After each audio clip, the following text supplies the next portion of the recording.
بیت الله شریف خانه کعبه یو ځل قریش جوړه کړې ده او د نبی کریم صلی الله علیه وسلم چې نبوت ورته نه و ملاو شوی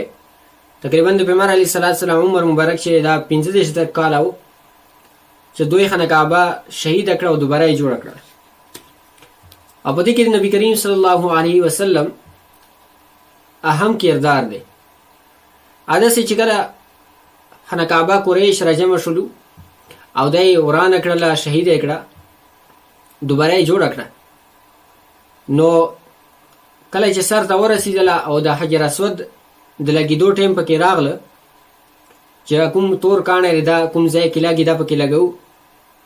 نو په ده باندې د قریشو او د عربو چې کوم قبیلې وې هغو اختلاف شو. هرې قبیلې ولیلو چې دا به زموږ د قبیلې خلک چې دي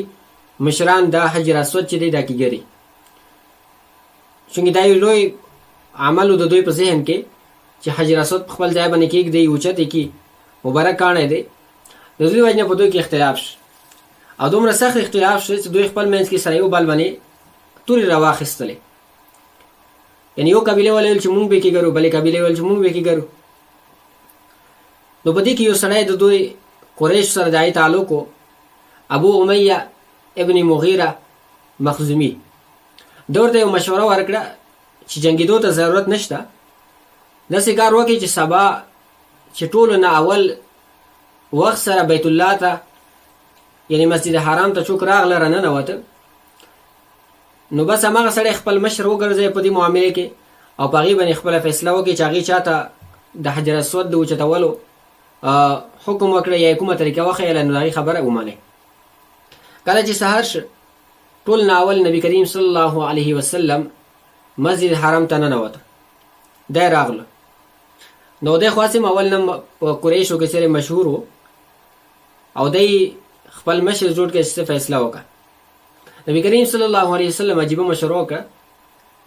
هغې ورته ویل چې یو صدر راوړي صدر یې چې کله راوړه نو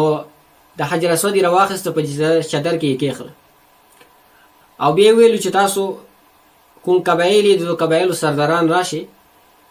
او د چدر راواخلې اوچت یې کړي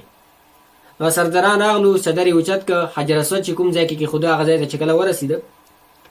پیغمبر علیه السلام په خپل لاسونو مبارکو باندې حجر اسود راواخیسته او په هغه ځای کې نصب کړه کېښلل کوم ځای د هغې کېښللی ونه و نو په دې طریقې باندې د دوی چې کومه جنګ راتله هم ختم شه